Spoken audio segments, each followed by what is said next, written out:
दोस्तों, आज हम बात करने वाले हैं एक 2022 Hollywood horror movie off season के बारे में। इस कहानी की शुरुआत होती है एक मेरी नाम की लड़की के साथ। वो एक चिट्ठी पढ़ रही थी जिसमें लिखा था उसके माँ के ग्रेफ में किसी ने तोड़ फोड़ की है, उसे इमीडिएटली जाकर देखना चाहिए।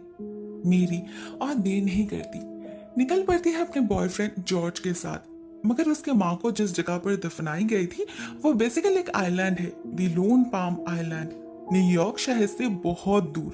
पूरे 2 दिन लग जाते हैं वहां पहुंचने में। लेकिन इतना लंबा रास्ता तैर करके फाइनली जब वो लोग आइलैंड में एंटर करने जाते हैं तो एक आदमी उनका रास्ता रोक लेता है। कहता है यहाँ पर टूरिस्ट सीजन खत्म हो चुका है, नेक्स्ट स्प्रिंग तक ये आइलैंड बंद रहेगी, ओनली लोकल्स अलाउड है।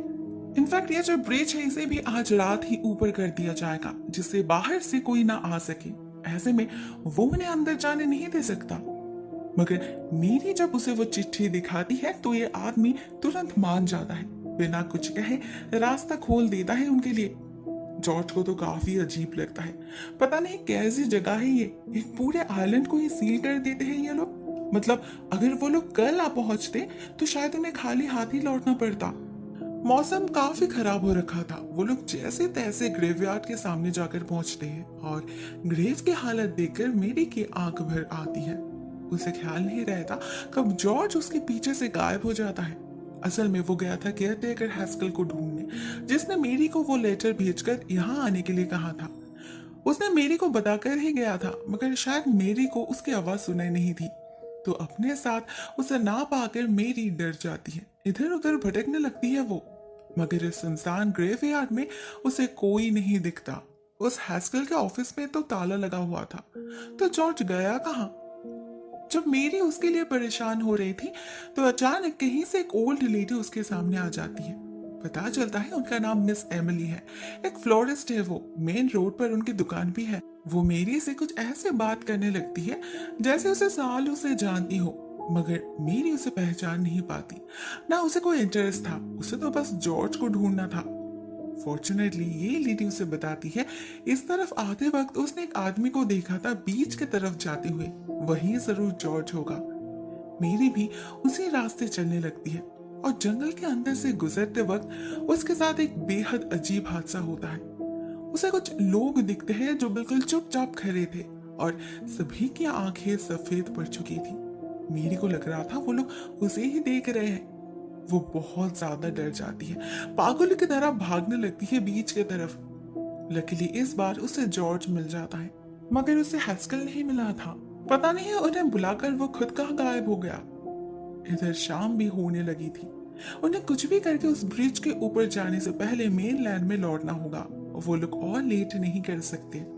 इतने में जॉर्ज को याद आता है यहाँ आते समय उसने एक रेस्टोरेंट देखा था सैंड ट्रैप नाम से। वहां जाके पूछने पर उन्हें जरूर कोई मदद मिल जाएगी।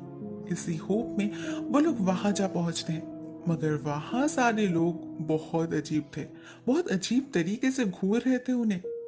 जॉर्ज पैसों के बदले एक आदमी को मना लेता है उसकी रेडियो यूज करने के लिए, मगर फायदा कुछ भी नहीं होता। हैस्केल उनका कॉल रिसीव नहीं करता। उधर जब जॉर्ज अंदर था, यहाँ एक आदमी मेरी को अप्रोच करता है। उसके कानों में खुसखुसाता है वो आज बहुत देर रात तक जगा रहेगा, अगर मेरी चाहे तो उससे जाकर मिल सकती है। उसके पास बोट भी है तो वो उसके काम आ सकता है। मेरी कुछ समझ नहीं पाती, उसे लगता है यह बंदा उससे बदतमीजी कर रहा है, तो वो उसके बातों को भाव नहीं देती। रात बहुत हो चुकी थी, उनके लिए और रुकना पॉसिबल नहीं था, तो वो लोग लौटने लगते हैं। और रास्ते पर जाते जाते मेरी को कुछ बातें याद आती है अपनी माँ एवा के बारे में।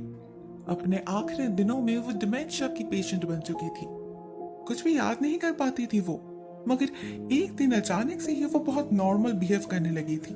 अपनी बेटी से वो सारी बातें कह डाली जिसके जिक्र उन्होंने अपने पूरे लाइफ में कभी नहीं की। पता चला उनका जन्म इस आइलैंड पर ही हुआ था, उनका पूरा परिवार यहीं पर रहता था, मगर वो भाग गए न्यूयॉर्क शहर जाकर अपनी एक अलग ही दुनिया बसा ली।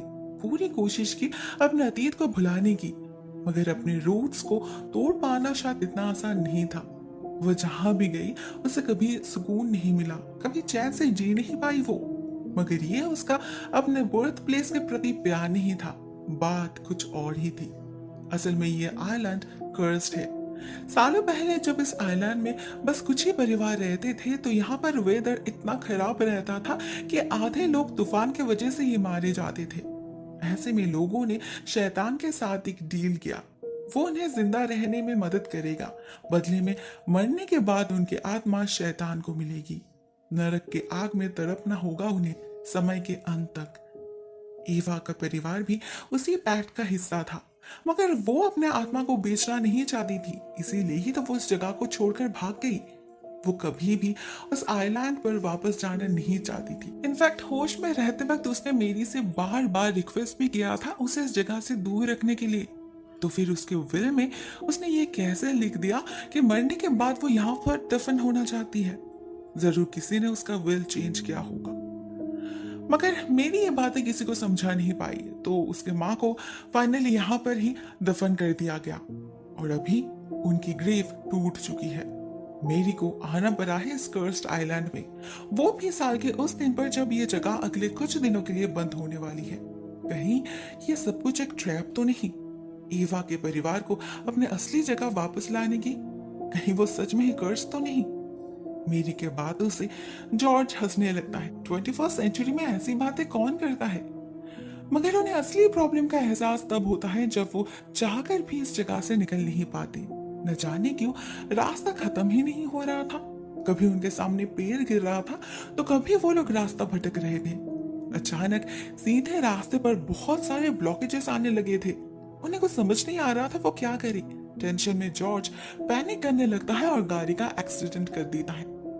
मेरी बेहोश हो पड़ी थी। जब उसका होश लौटता है वो देखती है गाड़ी में वो अकेली है। जॉर्ज का तो नामो निशान नहीं है कहीं पर।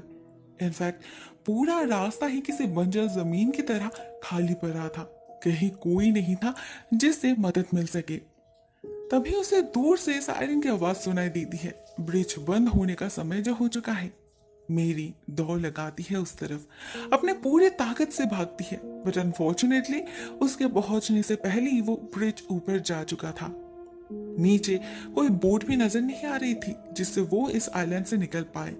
लाइफ में पहली बार इतनी हेल्पलेस फील कर रही थी मेरी। और कोई ऑप्शन ना पाकर वो फिर से शहर की तरफ ही चलने लगती है। चिल्ला चिल्ला कर जॉर्ज को बुलाने लगती है, मगर जॉर्ज तो क्या, किसी और की आवाज भी सुनाई नहीं देती उसे। पूरे शहर में जैसे शमशान का सन्नाटा मंडरा रहा था। हर गली, गली का हर एक घर, दुकान, सब कुछ खाली पड़ा था। ऐसा लग रहा था जैसे सारे लोग एक साथ कहीं गायब हो चुके हैं। घने कोहरे में लिपटा ये शहर मेरी को भूतिया लगने लगा था। वह एक पे फोन से जॉर्ज को कॉल करने की कोशिश करती है, मगर तूफान की वजह से सारे कनेक्शंस डाउन थे। एट लास्ट मेरी को याद आता है मिस एमिली के बारे में, मगर उनकी दुकान भी बाकियों की तरह ही खाली पड़ी थी। अंदर टीवी चल रही थी, रेडियो पर गाना बज रहा था, सारे लाइट्स भी ऑन थे, बस एमिली कहीं दिखाई नहीं देती। इस दुकान में मेरी का कुछ पेपर कटिंग्स मिलते हैं जिसमें उसके माँ के बारे में लिखा था। लगता है यहाँ पर सभी उन्हें जानते हैं। फाइनली मेरी को एमिली दिखती है दुकान के स्टोर रूम में। वो बिल्कुल किसी स्टैचू की तरह खड़ी थी, एक्सप्रेशनलेस, और उसकी सफेद आंखें अंधेरे में मोतियों की तरह चमक रही थी। पता नहीं लग रहा था वो जगे हैं या सो रहे हैं। इस बार मेरी को सच में डर लगने लगता है। उसने ऐसा नजारा पहले कभी नहीं देखा। वो भागती है बीच की तरफ, उस सैंड ट्रैप वाले रेस्टोरेंट में। अभी वो ही उसका लास्ट होप है। मगर वहां पहुंच के सबकी हालत देखकर मेरी की बोलती बंद हो जाती है। वहां वो सारे लोग अभी भी मौजूद थे जिन्हें उसने सुबह देखा था, मगर अभी ये लोग बिल्कुल किसी पुतले की तरह खड़े हैं, जैसे कोई बच्चा खेल खेल में उन्हें स्टैचू कर दिया हो।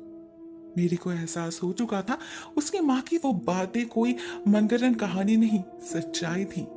ये जगह, यहाँ के लोग सच में ही कर्स्ड है, और साथ में वो खुद भी। तभी तो वो उनके जाल में फंस गई। अचानक ये लोग उस पर हमला कर देते हैं, उसके हाथ पकड़ के खींचने लगते हैं। मेरी किसी तरह खुद को आजाद करके भागती है बाहर की तरफ। उसे रोना आ रहा था, अब कहाँ जाएगी वो, क्या होगा उसके साथ।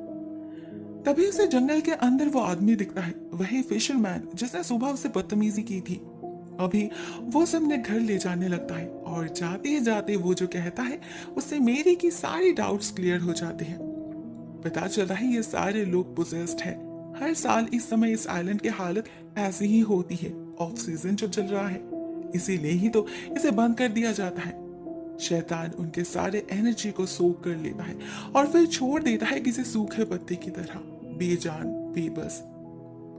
ये आदमी भी उन्हीं में से एक है, लेकिन हर साल उनमें से कोई ना कोई होश में रहता है। इस साल वो है। वो जॉर्ज को ढूंढने में मेरी की कोई मदद नहीं कर सकता, क्योंकि शायद वो अभी तक जिंदा है ही नहीं।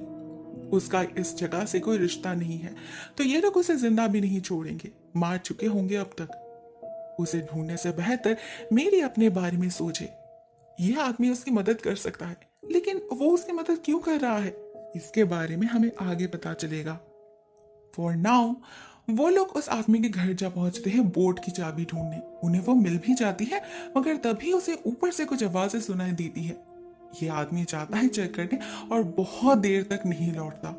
इधर नीचे मेरी की हालत खराब हो रही थी। वो और वेट कर नहीं पाती, ऊपर जा पहुंचती है उसे ढूंढने, और उसे एक भयानक नजारा दिखता है। मेरी देखती है उस फिशरमैन के पूरे शरीर से काले रंग के टेंटिकल्स निकल रहे हैं, इवन मुंह और आंखों से भी। देखने में बहुत ही भयानक लग रहा था वो। लगता है शैतान ने मेरी को रोकने के लिए इस बेचारे को मार डाला। मेरी वहां से भागने की कोशिश करती है, मगर दरवाजा लॉक्ड हो चुका था और वो फिशरमैन पोजेस्ड हालत में उस पर हमला करने आगे बढ़ रहा था। फाइनली मेरी एक फ्लेयर गन से उसके शरीर में आग लगा के भाग निकलती है। वो डेस्परेट हो चुकी थी, ऐसी मौत मंजूर नहीं थी उसे। वो कुछ भी करके यहाँ से निकलना चाहती थी, बट सेफली। तो वो सबसे पहले एक दुकान में जाकर सिक्योरिटी लॉकर से एक बंदूक चुराती है और फिर आगे बढ़ती है ब्रिज की तरफ। वहां जॉर्ज उसका इंतजार कर रहा था, मगर ना वो जिंदा था ना अपने आप में था। उसे शैतान ने पोजेस कर रखा था। ये वही शैतान है जिसने एवा को मजबूर किया था उसके पास लौटने के लिए, जिंदा ना सही मगर मरने के बाद। वो अपने शिकार को कभी अपने से दूर नहीं करता, तो मेरी को कैसे जाने दे सकता है वो। मेरी बहुत बार जॉर्ज का होश लौटाने की कोशिश करती है, जब नहीं होता तो वो उसे शूट कर देती है। इससे उसे दुख तो होता है, बट इससे उसे कुछ वक्त भी मिल जाता है अपने आगे का प्लान सोचने के लिए। बोट तो नहीं है, मतलब उसे इसी ब्रिज के रास्ते जाना होगा। तो वो ब्रिज को फिर से डाउन करने की कोशिश करती है, इंस्ट्रक्शन फॉलो करके सारे बटन सही ऑर्डर में पुश करती है। तो फॉर्चुनेटली उसका प्लान काम कर जाता है। ब्रिज धीरे धीरे नीचे आने लगा था और उसके हर एक स्टेप के साथ पीछे आइलैंड में जैसे तूफान शुरू हो चुका था। शैतान का गुस्सा हवा की लहर बनकर झपट पड़ रहा था शहर के ऊपर। मेरी और देर नहीं करती, दौड़ लगाती है मेनलैंड की तरफ। उसे बहुत खुशी हो रही थी, खुशी में रोने लगी थी वो। ऐसा लग रहा था मानो उसे कोई नया जीवन मिल गया हो। मगर उसकी ये खुशी ज्यादा देर तक टिकती नहीं। ब्रिज के उस पार जाते ही उसे द ब्रिज मैन रोक लेता है, वापस जाने पे मजबूर करता है, क्योंकि उसे लगता है वो आइलैंड एक हेवन है, भगवान के अपने हाथों से बनाया गया शहर। कितने लकी है वो लोग जिन्हें अंदर रहने का मौका मिल रहा है। उसे नहीं मिला, इसीलिए वो यहाँ रहकर उस शहर की रक्षा कर रहा है। सभी एवा जैसे बेईमान अनग्रेटफुल थोड़ी ना होते हैं जो इस हेवन से भागना चाहेगी। मेरी उसे समझाने की बहुत कोशिश करती है कि ये कोई हेवन नहीं है, हेल है। शैतान ने उन सभी को ट्रिक किया है, लेकिन ये आदमी उस पर यकीन नहीं करता, उल्टा उसे बंदूक दिखाकर ग्रेवयार्ड के सामने छोड़कर आता है। इसके आगे वो नहीं जा सकता, मगर मेरी को पीछे मुड़ने से रोक जरूर सकता है वो। उसे तो उसने एंट्री इसीलिए दिलवाया था क्योंकि उसे पता था मेरी इसी जगह से बिलोंग करती है। मजबूरन मेरी को अंदर जाना ही पड़ता है, लेकिन जैसे ही वो अपने माँ के ग्रेव को देखती है, डर से उसका चेहरा सफेद पड़ जाता है। पहले तो सिर्फ टूमस्टोन ही टूटा था, अभी तो पूरा का पूरा कॉफिन ही किसी ने खोल दिया है और अंदर से एवा की लाश भी गायब हो चुकी है। मेरी सोच में पड़ जाती है, पता नहीं इस शैतान ने उसके माँ के साथ क्या किया होगा। लेकिन तभी उसे अपने पीछे एवा दिखती है, लेकिन वो अपने बेटे से मिलने नहीं आई थी, ना उसके चेहरे पर कोई एक्सप्रेशन था। अचानक ही वो भागती है बीच की तरफ। ऐसा लग रहा था जैसे उसे कोई खींच रहा है। मेरी भी जाती है उसके पीछे पीछे और उसे वो दिखता है जिसका उसे डर था। उसकी माँ भी बाकियों की तरह ही बनने लगी थी, उनकी आंखें भी सफेद पड़ चुके थे। वो शायद मेरे से कुछ कहना चाहते थे मगर कह नहीं पाई। बिजली कड़कने के साथ साथ मेरे को समुद्र के ऊपर वो शैतान का काला साया दिखता है जो एवा को अपनी कुर्बानी देने पे मजबूर कर देता है। खींच लेता है उसे अपने अंदर। मेरी बस देखती रहती है, कुछ नहीं कह पाती, बचा नहीं पाती अपनी माँ को और खुद को भी।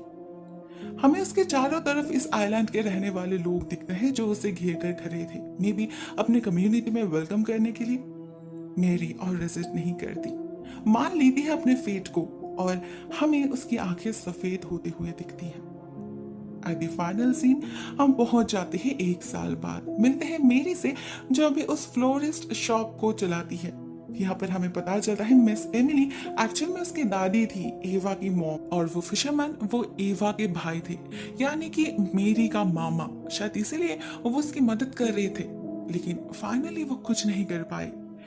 मेरी अपने फेट से भाग नहीं पाई। हम देखते हैं हर साल की तरह इस साल भी कुछ टूरिस्ट आए हैं यहाँ पर घूमने, लेकिन बस कल तक। उसके बाद ये जगह फिर से बंद हो जाएगी। ऑफ सीजन जो आने वाली है। The end. दोस्तों ये कहानी यहीं पर एंड हो जाती है। एक बहुत ही सिंपल सी स्टोरी है with an average ending. One time watch के लिए परफेक्ट है। आज के लिए बस इतना ही दोस्तों, थैंक यू सो मच। खत्म। Bye bye, tata, good bye, गया।